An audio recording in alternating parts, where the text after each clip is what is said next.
storyteller is Jim Dowd. Jim is our storyteller in residence as well, and this is his last show as storyteller in residence. Jim, come on down.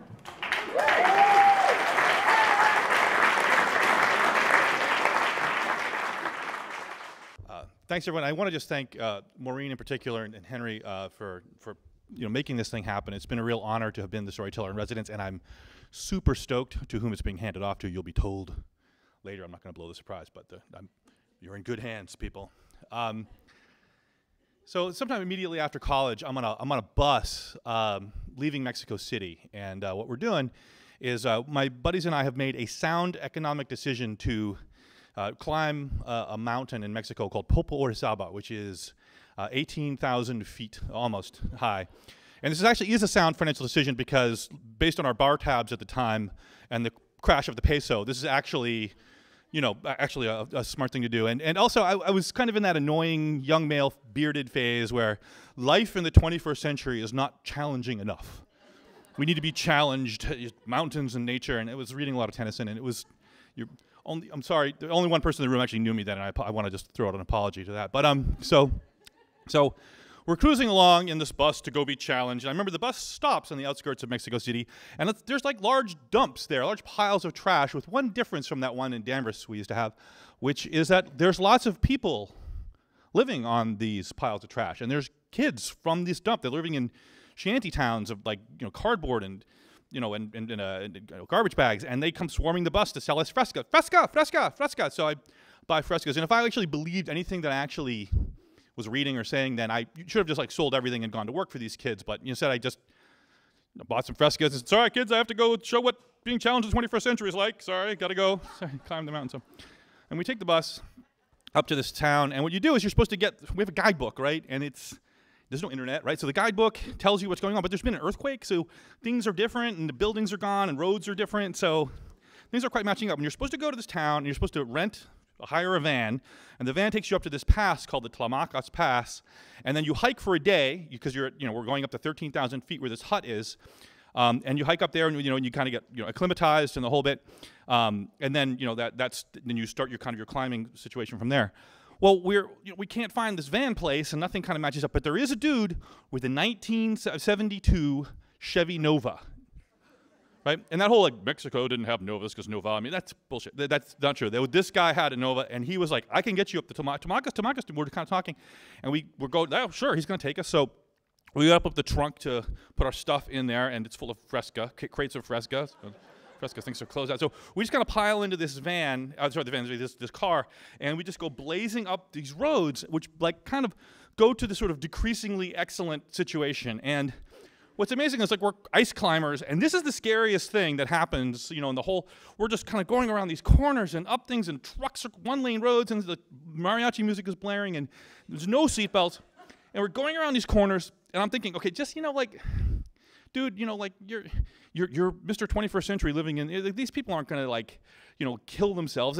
You just have this higher, and then you look down, there's a burned out vehicle down the cliff, and you're like, no, people get killed doing this all the time. Oh God, right? And it takes forever. We're driving through washes and the whole thing, and finally we get there after forever, and we kind of pile out of the van, and I'm clipping on this stuff, and again, the guidebook is not clear. I'm saying, "So where is the Tlamacas?" And he says, "Tlamacas trailhead. How do we get up there?" And he says, "No, Tlamacas, right there." The trail to the hut's behind that building? No, he's driven us up to the hut.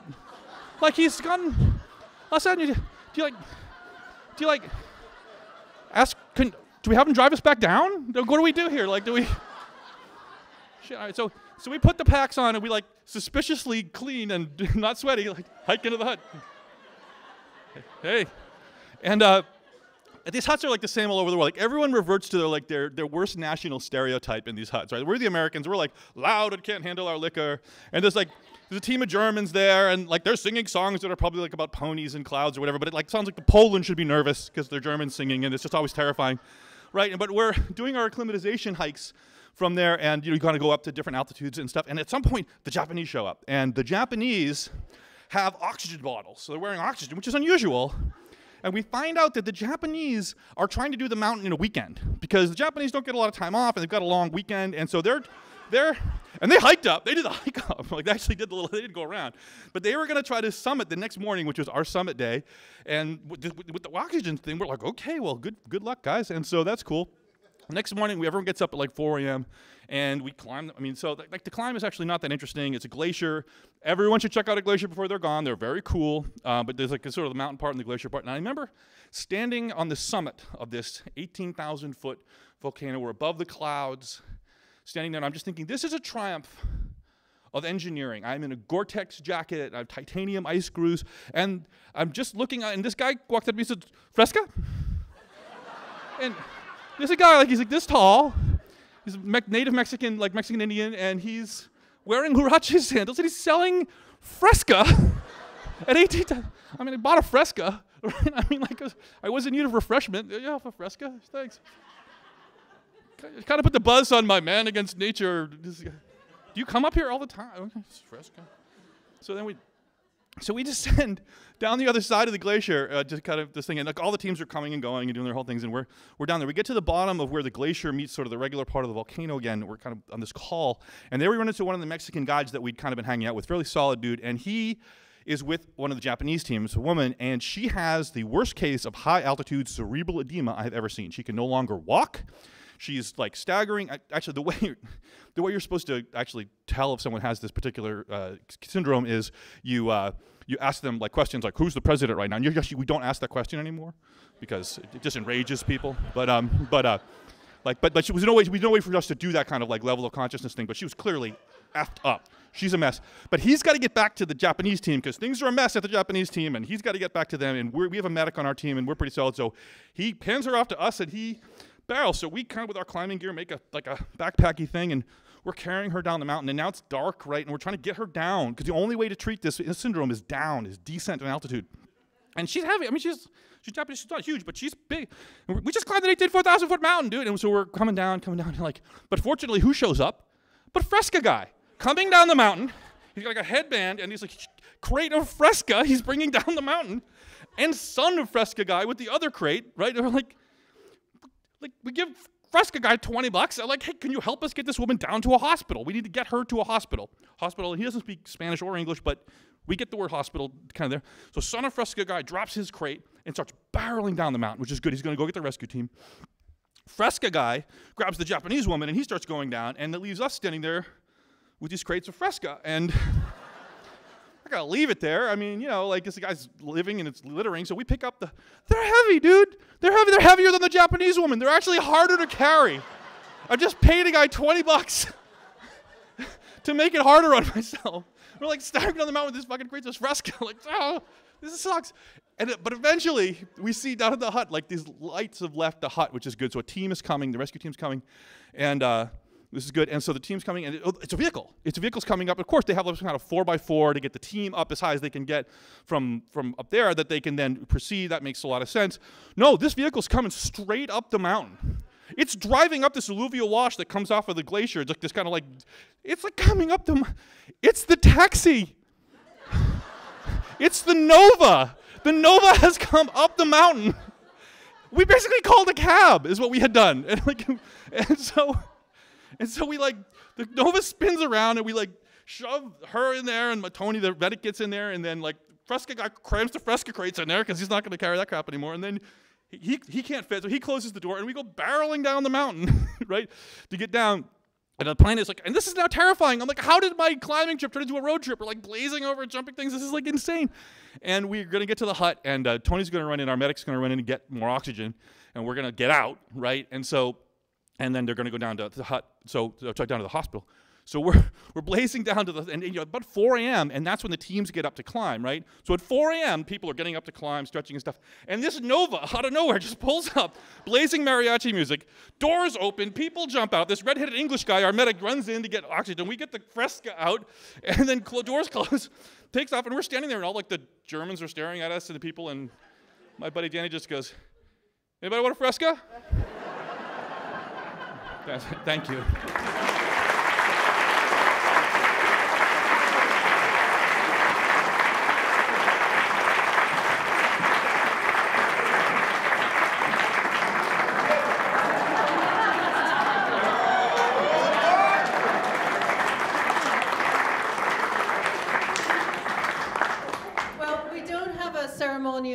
passing of the torch, but we do have the giant fish hook. And Phoebe Potts, come on down.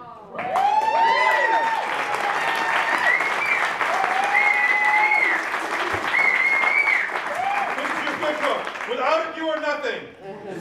You will give your fish hook an appropriate name. Oh, sorry. Phoebe? Yeah.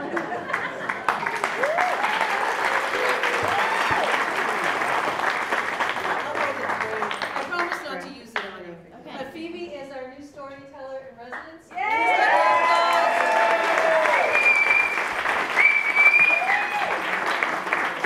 Nice. It's really nice. I brought my transitional objects because I was nervous.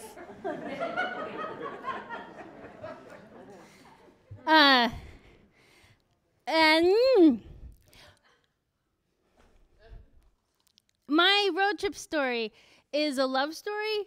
Am I doing this? I want to make sure. Emily, can you hear me? No? Is this better? Huh? Good? Okay, thanks. All right, my road trip story is a love story, and like all great love stories, it begins online. My husband and I were trying to adopt a child, and in our modern age, you submit all your information online, and in this really shamelessly capitalistic way, you get to choose the baby's gender and their color, their race, their creed, the country they're from. There's even like a drop-down menu so you can pick which disability you're comfortable with. And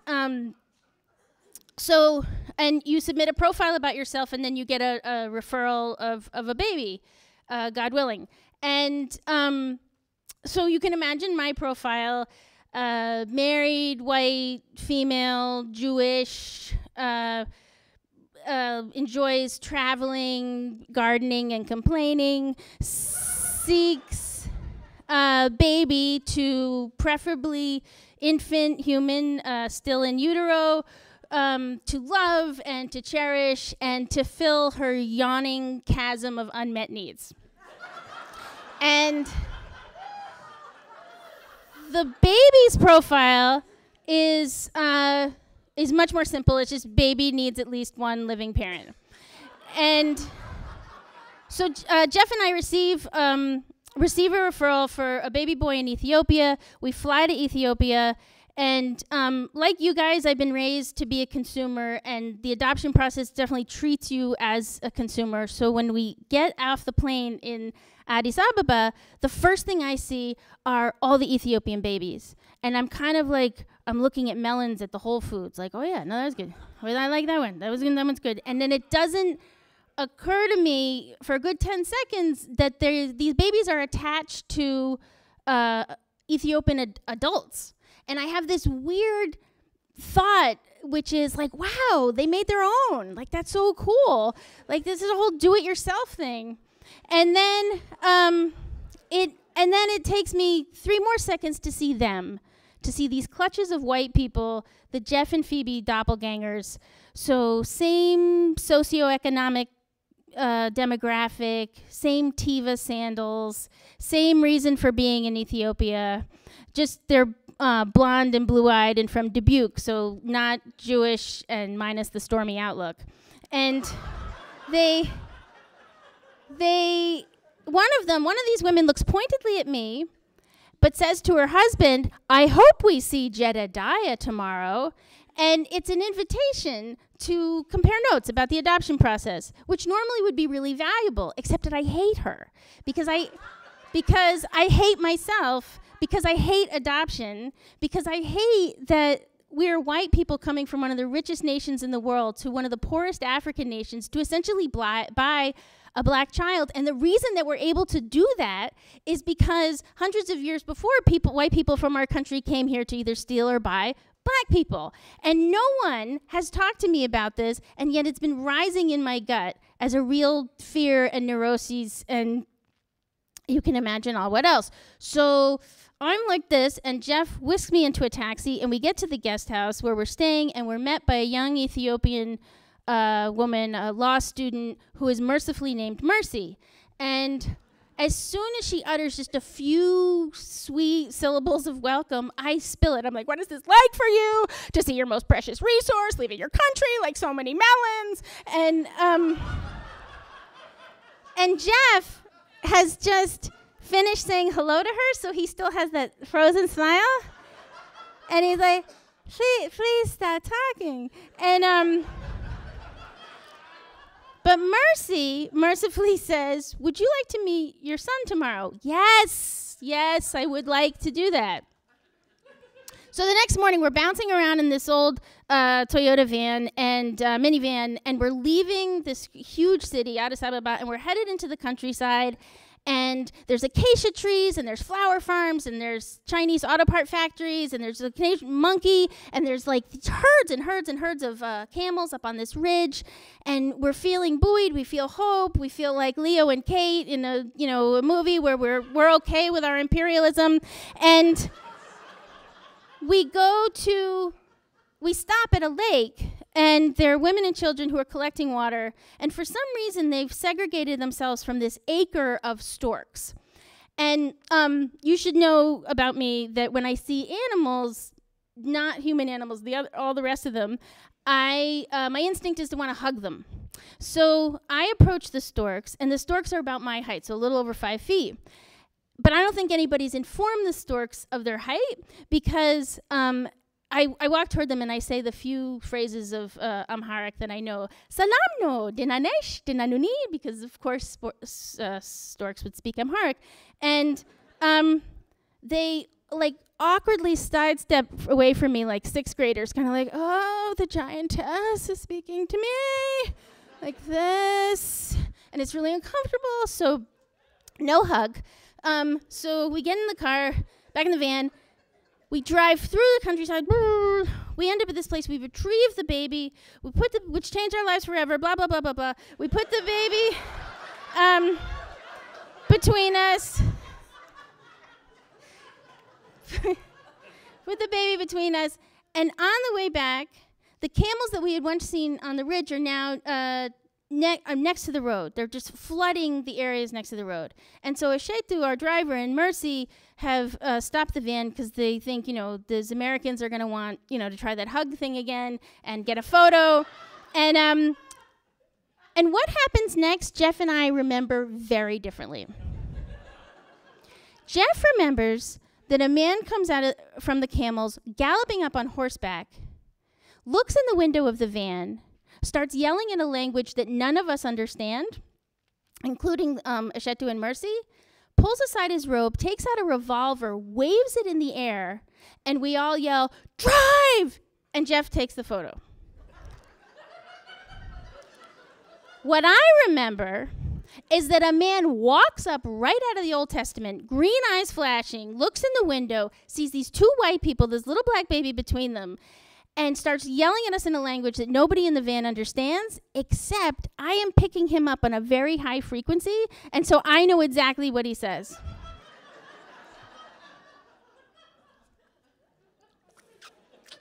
It sounds like this. Oh, this is just great. Oh, you're going to pluck this child of God from his homeland and take him where? To that gray patch of earth you call New England? Where your idea of culture is talking about your commute? Oh, this is just fantastic. And yeah, while I understand on a granular level that you're going to give him a home and all the pajamas he could ever need, I find it really distasteful, to the point of despair, of the shameless quality of this adoption that you're doing, of the what is the word I'm looking for?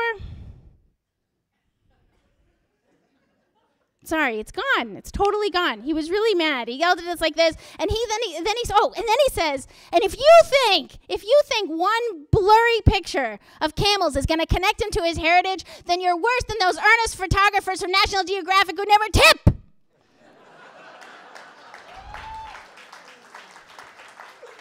And then he pulls aside his robe and takes out a knife and waves it in the air, and we all yell, "Drive!" And Jeff takes the photo. The story that I would tell my baby son is much shorter and no less accurate. And I cribbed it pretty heavily from Molly Bloom in Ulysses, and it goes like this. Your birth mother went to Yahushua and said, "Can you find a family for this baby forever?" Yes. And Yahushua sent us a picture of you and said, "Can you be the parents of this baby forever?" Yes. And we flew on an airplane to Ethiopia, and we met Mercy, and Mercy said, "Would you like to meet your son?" Yes. And Mercy drove us through the countryside, and we came to the gate, and they opened the gate, and we went through the gate, and we came to the door, and they opened the door, and we said, "Is this our son?" Yes. "May we pick him up?" Yes. And Daddy picked you up, and he cried, and I clapped, and you laughed, and yes, we are, yes, we do, yes.